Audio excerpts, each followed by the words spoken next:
मेरा नाम अभय अजय आनंद है। मैं इस इलेक्ट्रिकल फील्ड में पिछले 10 साल से हूँ। मैं एज़ अ डीलर। कस्टमर हमारे पास कई बार आते हैं और बीएलडीसी फैन को लेकर के जानकारी माँगते हैं। बीएलडीसी फैन को लेकर के कस्टमर के बीच में बहुत सारा कन्फ्यूजन है। सिर्फ़ उनके दिमाग में ये डाल दिया गया है कि बीएलडीसी फैन आपका इलेक्ट्रिसिटी का जो बिल है वो कम कर देगा। तो क्या सही है या कुछ इसमें और बातें हैं? तो बीएलडीसी फैन को लेकर के जितनी भी जानकारी मेरे 10 साल के एक्सपीरियंस और नॉलेज के आधार पर है इस फील्ड में, वो मैं आपको देने की कोशिश करूँगा कि आपको बीएलडीसी फैन के बारे में पूरी जानकारी इसके बाद हो जाए।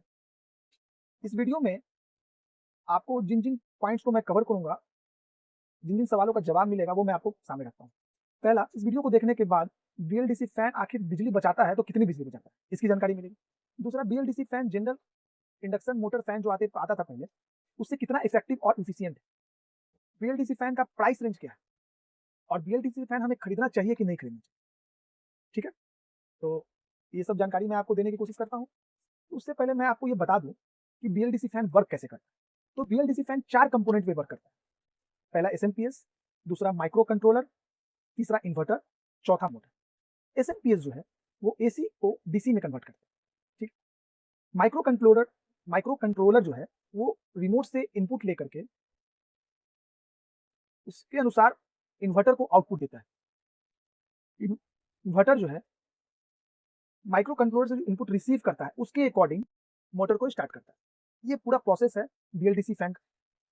इसके साथ साथ मैं एक बार बीएलडीसी फैन जो है उसका बीएलडीसी का फुल फॉर्म में मैं आपको ब्रशलेस डायरेक्ट करंट इसका फुल फॉर्म है। ओके, अब आते हैं मेरे सवाल के जवाब कि बीएलडीसी फैन कितनी बिजली बचाता है। तो देखिए, मैं ये जो कंपैरिजन आपके सामने कर रहा हूँ वो जनरल इंडक्शन मोटर के जो फैन आते थे उससे कर रहा हूँ। देखिए, मोटर 3 तरह का मार्केट में आ रहा है चुका है अब तक फैन को लेकर के। एक होता है जनरल इंडक्शन मोटर जो पहले आता था, जिस पर गवर्नमेंट ऑलमोस्ट रोक लगा चुकी है। दूसरा बी स्टार रेटिंग मोटर, वो नया आया है और बीएलडीसी तो फैन है ही।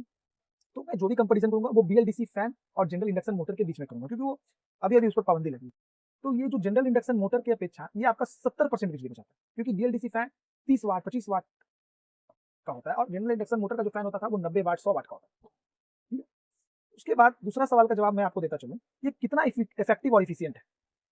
तो एक बात तो मैंने आपको बता दी कि 70% बिजली बचाता है। दूसरा ये है कि इसका लाइफ जो है जनरल इंडक्शन मोटर से ज्यादा हो। उसके पीछे वजह ये है, ये ब्रशलेस होता है। इसमें कोई किसी तरह का कोई ब्रश नहीं होता। जैसे जनरल इंडक्शन मोटर में एक ब्रश होता है जो घर्षण पैदा, जिससे मोटर गर्म होता है। इसमें कोई ब्रश नहीं होता जिससे मोटर कोई गर्म नहीं होता और जिससे बियरिंग पर भी लाइफ बढ़ जाता है। बियरिंग का लाइफ बढ़ जाने के कारण स्वाभाविक है मोटर का लाइफ भी बढ़ गया।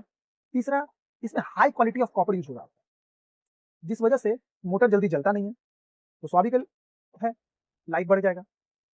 एक बात और है, अगर ये बिजली कम यूज करता है तो स्वाभाविक है इन्वर्टर और सोलर पैनल पर अगर आप इसे चलाते हो तो ये जनरल इंडक्शन फैन के अपेक्षा सोलर पैनल और इंडक्शन में 3 गुना ज्यादा समय तक चलेगा।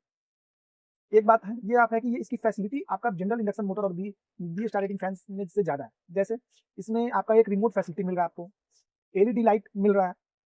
रिमोट फैसिलिटी मिलने के कारण आपका फैन पर ज्यादा कंट्रोल हो गया है। आप फैन की स्पीड को ज्यादा आसानी से कंट्रोल कर सकते हो। टाइमर, उसमें रिमोट में आपका एक टाइमर भी होता है जिससे आप टाइमर सेट कर सकते हो। स्लीप मोड होता है जिससे स्लीप मोड सेट कर सकते हो। लो नॉइज होता है, बीएलडीसी फैन आपका स्वाभाविक लो नॉइज वाला होता है। जनरल फैन से आपका ज्यादा डेकोरेटिव होता है। अब आते हैं प्राइस रेंज पर। बीएलडीसी फैन का प्राइस रेंज क्या है? तो मैं पैन इंडिया ब्रांड की बात कर रहा हूँ कि अगर आप पैन इंडिया ब्रांड जो बड़े ब्रांड है उनकी मैं बात कर रहा हूँ, तो उन फैन को लेते हैं तो कम से कम आप बीएलडीसी फैन का रेंज शुरू होता है 2,500 रुपया और उसके ऊपर आप जितना ऊपर चले जाओ 3 4 5 10 बहुत है, क्योंकि बीएलडीसी फैन में इतना ज्यादा वैरायटी और रेंज आ रहा है ना, इतनी फैसिलिटी आ रही है, जितनी ज्यादा फैसिलिटी आप लेते जाओगे उतना ज्यादा रेट जाता जाएगा। तो ये है। अब बीएलडीसी फैन हमें खरीदना चाहिए कि नहीं खरीदना चाहिए? तो मैं सबसे पहले आपको बता दूं, ये जो बीएलडीसी फैन है आप अपने घर या ऑफिस के लिए उसी जगह के लिए खरीदे जहां पर आपका फैन 8 घंटे चलता है, क्योंकि आपने अभी देखा प्राइस रेंज इसका ज्यादा होता है, 2,500 से शुरू ही होता है। तो आप सोच सकते हो, तो जहां पर आपका 8 घंटा 10 घंटा 12 घंटा या 15 घंटा या जो भी इससे ज्यादा चलता है फैन, वहां पर लगाते हो तब तो अच्छा खासा बिजली सेव होगा आपका और इफेक्टिव होगा आपके लिए और इफिशियंट भी होगा। बट जहां 2 घंटा 3 घंटा बिजली खर्च हो रहा है फैन चलाने से, जहां 2 घंटा फैन चल रहा है वहां क्या बिजली आप यूज हो रहा है और बीएलडीसी फैन लगा के कितना ही पैसा बचा लोगे आप। एक तरफ आप हैवी इन्वेस्टमेंट तो कर चुके होगे, क्योंकि 3,000 4,000 5,000 अगर आप बीएलडीसी फैन लगा के उसे 2 घंटा चलाते हो और कहते हो कि ये 30 वाट का है जनरल, कितना ही बिजली बचा लो। तो वहां के लिए आप ना ले तो बेहतर है। अगर आपके पास पैसा है, पैसा लगाना चाहते हो तो कोई नहीं, लेकिन जहाँ पर 8 घंटा, 12 घंटा, 15 घंटा चलता है, वहाँ के लिए बेस्ट है बीएलडीसी फैन। और बाकी अपनी-अपनी सोच है, पैसा जहाँ लगाना चाहो। एक चीज़ और मैं आपको बताना चलूँ कि BLDC fan voltage up down होने पर स्पीड में कोई अंतर नहीं आता है, फ्लक्चुएट करे क्योंकि वाट ही इतना कम है और भी बहुत सारे उसमें फीचर्स इतने हाई क्वालिटी के हैं, जिस वजह से स्पीड घटता नहीं है वोल्टेज ऊपर-नीचे होने के बावजूद। अब आइए कुछ स्मार्ट फीचर्स बीएलडीसी फैन के मैं आपको बताता चलूँ। एक रिमोट कंट्रोल होता है, आप और हाई क्वालिटी या हाई रेंज वाले बीएलडीसी फैन को लेते हो, तो ऐप कंट्रोल, वॉइस असिस्टेंस रहता है और कुछ फैन अगर आप लेते हो बीएलडीसी के उसमें टाइमर का ऑप्शन भी होता है, स्लीप मोड का ऑप्शन होता है, नेचुरल वाइंड मोड का ऑप्शन होता है, ह्यूमिडिटी एंड टेम्परेचर सेंसर लगा होता है जिस वजह से आपको फैन की स्पीड को सेट करने की जरूरत नहीं। फैन में एक ऐसा सेंसर लगा हुआ है जो ह्यूमिडिटी को मेजर करके उसके अकॉर्डिंग आपको एयर प्रोवाइड करता है। अब आते हैं कुछ डिसएडवांटेजेस ऑफ बीएलडीसी फैन। तो आप अब तक जो वीडियो आपने देखा होगा तो एक डिसएडवांटेज तो आपको समझ में आ ही गया होगा। ये इसका जो प्राइस रेंज है, इनिशियल प्राइस रेंज ही बहुत हाई, 2500 से शुरू है। दूसरा एक प्रॉपर प्रॉब्लम है कि अगर आप बीएलडीसी फैन अगर परचेज कर रहे हो तो आपको सर्विस सेंटर पर ही उसका डिपेंड होना पड़ेगा। सर्विस सेंटर पर ही डिपेंड होना पड़ेगा। अगर आप सर्विस सेंटर पर डिपेंड नहीं रहते हो तो दिक्कत है क्योंकि मार्केट में अभी इसका कोई टेक्नीशियन आपको मिलने वाला नहीं है। अगर मिल भी जाए तो आपका जो इसका स्पेयर पार्ट है वो मार्केट में अवेलेबल नहीं है।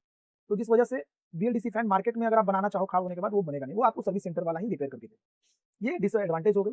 अब future of BLDC fan, BLDC fan का फ्यूचर क्या है? तो देखिए शुरुआत में थोड़ा इन्वेस्टमेंट ज्यादा करना पड़ सकता है पर ये एनर्जी इफिशियंट है, कंफर्ट है, ड्यूरेबिलिटी है, स्मार्ट फंक्शन है, इसलिए ये फ्यूचर मॉडर्न होम और ऑफिस की पसंद बन सकता है। तो ये थी पूरी जानकारी बीएलडीसी फैन को लेकर के। आपको अगर ऐसा लगे कि मैंने कुछ जानकारी छोड़ दी या कुछ और तो आप जरूर कमेंट बॉक्स में मुझे बताएं। आपके गुड कमेंट और बैड कमेंट दोनों को एक्सेप्ट करने को मैं तैयार हूँ। जय हिंद, जय भारत।